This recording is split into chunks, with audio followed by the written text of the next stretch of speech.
आज के इस वीडियो में मैं बात करने वाला हूँ आपके जो यूपी टेट के एग्ज़ाम होने वाला है, उसमें आपकी क्या राइट स्ट्रैटेजी होनी चाहिए ताकि आप वो जो थ्रेशोल्ड है, जो आपको 90 मार्क्स लाने हैं जनरल के लिए 60% राइट एंड 82 मार्क्स लाने हैं आपको रिजर्व कैटेगरी के लिए, वो कैसे ईज़िली आप अचीव कर सकते हैं। तो ये वीडियो मैं पार्टिकुलर पेपर 2 के लिए पहले बनाना चाहता हूँ और पेपर 2 में क्या राइट स्ट्रैटेजी रहेगी, उसके बारे में बात करना चाहता हूँ। तो जैसा कि हम लोगों को मालूम है कि 2.5 घंटे का एग्ज़ाम होना है, राइट? 150 मिनट्स है और 150 क्वेश्चंस हैं।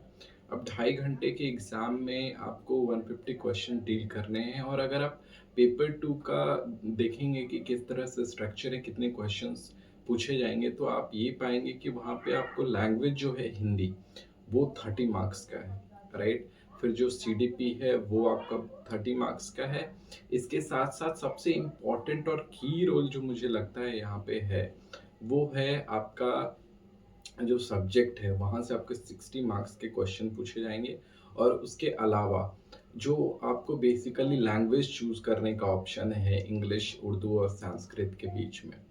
तो ये पूरा ओवरऑल स्ट्रक्चर है और अपने को लेके आना है। सिंस मैं आपको एक एडवाइस दूँगा कि इवन दो आप रिजर्व्ड कैटेगरी से हैं, फिर भी आप टारगेट 90 मार्क्स ही लेके चलें और आप अगर अनरिजर्व्ड कैटेगरी से हैं, राइट? फॉर जनरल कैटेगरी से हैं, then you should aim for more than 90। कम से कम 5 से 7 मार्क्स का बफर तो बिल्कुल मेंटेन करके आप रखें, राइट? कि आप एकदम 90 ही सोच के नहीं जाना है, you should aim for 95। But question है कि हम कैसे ये इजीली 90-95 मार्क्स लेके आ सकते हैं। तो मुझे लगता है पेपर 2 के लिए सबसे इम्पोर्टेंट अगर कुछ है, तो वो सबसे इम्पोर्टेंट पहले अपन बात कर लेते हैं कि सबसे ईज़िली अपन मार्क्स कहाँ पे फेच कर सकते हैं। इम्पोर्टेंट तो हम लोग को पता है कि सबसे इम्पोर्टेंट जो है अपना सब्जेक्ट वाला पार्ट है, जहाँ से 60 मार्क्स आ रहे हैं अपने को, वो अगर फॉर एग्ज़ाम्पल आप साइंस ऑप्ट कर रहे हैं तो साइंस वाला, और नहीं तो अगर if you are opting for the I mean math science opt कर रहे हैं तो वो, नहीं तो फिर आप सोशल स्टडीज़ वाला जो है, तो वो 60 मार्क्स अपने लिए काफ़ी इम्पोर्टेंट है, राइट?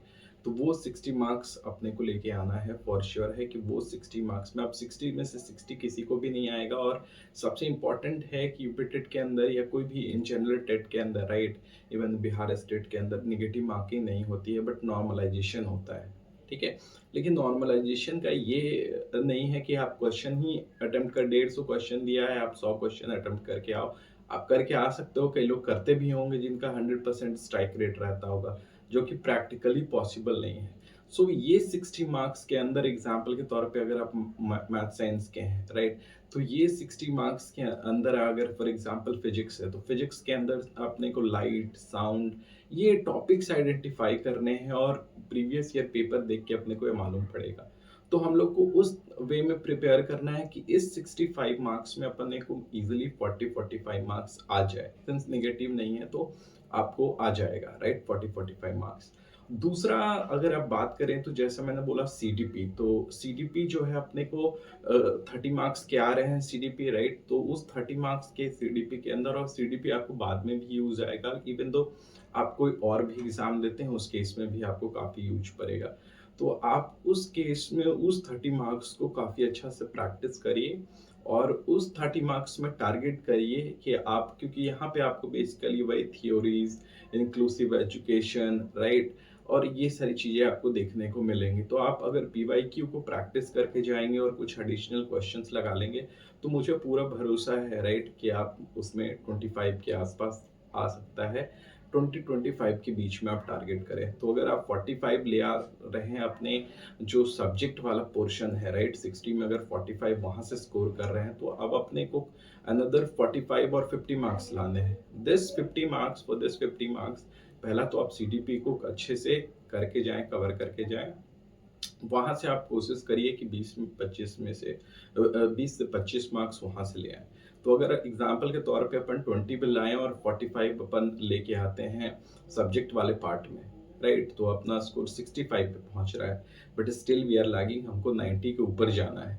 देन सबसे ईज़ीएस्ट स्वीट स्पॉट मैं बोलूँगा इसके लिए, अगर कोई एग्ज़ाम्पल के तौर पे कोई हैं, जिनको बेसिकली मान के चलिए वो लैंग्वेज वाले सेक्शन में ऑप्ट कर रहे हैं उर्दू या संस्कृत, राइट? या इंग्लिश, अगर उनका वो बेटर है, तब तो काफ़ी बेनिफिट देगा उनको कि अगर वो सेक्शन बेटर है, तो वहाँ पर वो 30 में ईज़िली चाहेंगे तो 20 मार्क्स के आसपास 20-25 स्कोर करके ले आएँगे। 20 मार्क्स मान के चलो आप, राइट? वहाँ पे अगर किसी का स्ट्रॉन्ग पोर्शन नहीं तो क्या कर सकते हैं, अपने पास हिंदी तो है ही है, राइट?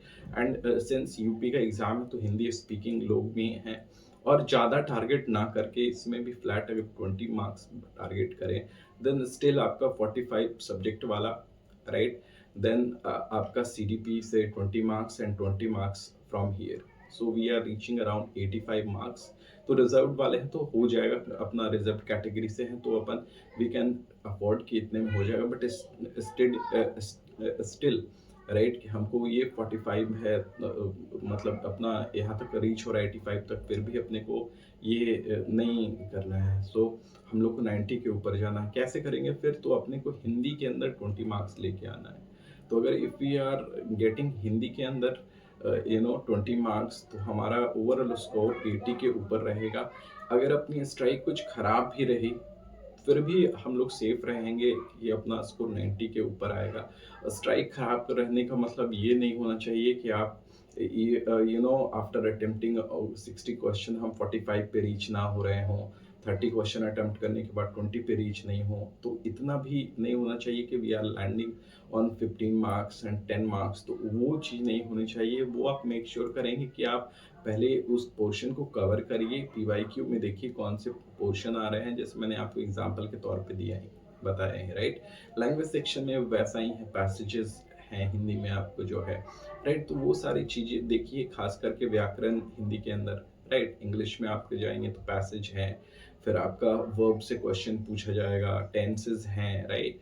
सो वो सारी चीज़ें आपको ध्यान देनी होगी। तो I think so this way out अगर आप ट्राई करेंगे कि जो आपका बेसिकली जो आपका सब्जेक्ट सेक्शन है उसमें 45 स्कोर करें। लैंग्वेज के अंदर जो भी लैंग्वेज आप हिंदी चूज़ कर रहे हैं, तो हिंदी के अंदर आप 20 मार्क्स का आई मीन जो हिंदी मैंडेटरी है उसमें 20 मार्क्स लेके आएँ। लैंग्वेज जो भी आप चूज़ कर रहे हैं, जो भी आपका उर्दू, संस्कृत और जो इंग्लिश है उसमें जो भी जिसमें आप सबसे बेस्ट हो, कंफर्टेबल हो, वो चूज़ करें, उसमें भी 20 मार्क्स का टारगेट रखिए कि 20 मार्क्स लेके आना, और सीडीपी में कोशिश करिए 20-25 के बीच में आपका स्कोर रहे, राइट? तो ये इस तरह से अगर आप स्ट्रैटेजी बना के चलेंगे, और ऐसा नहीं करिए बिल्कुल कि कोई एक सेक्शन को बिल्कुल पढ़ के ना जाइए, है ना? वो बिल्कुल मत करिएगा। आप सारे सब्जेक्ट्स को इक्वली लेके चलिएगा, और ज़्यादा फोकस रखिएगा उस 60 मार्क्स वाले में से आप मोटा स्कोर उठा सकें। वो आपके लिए काफ़ी बेनिफिशियल होगा। मैं आपको यही एडवाइस दूँगा कि एग्ज़ाम में कुछ भी छोड़ के जाना आपको बहुत महँगा पड़ सकता है, और इसको आप एज़ सीरियस लें, सिर्फ़ क्वालीफाइंग मान के ना चलें। उतना ही सीरियस लें जैसा आप कोई एग्ज़ाम को देने वाले हैं, और कोई कॉम्पिटिटिव एग्ज़ाम को जैसे दिया जाता है। आई होप सो आपको वीडियो में कुछ तो आउटपुट मिला होगा। वीडियो देखने के लिए आपका बहुत-बहुत शुक्रिया। Thank you very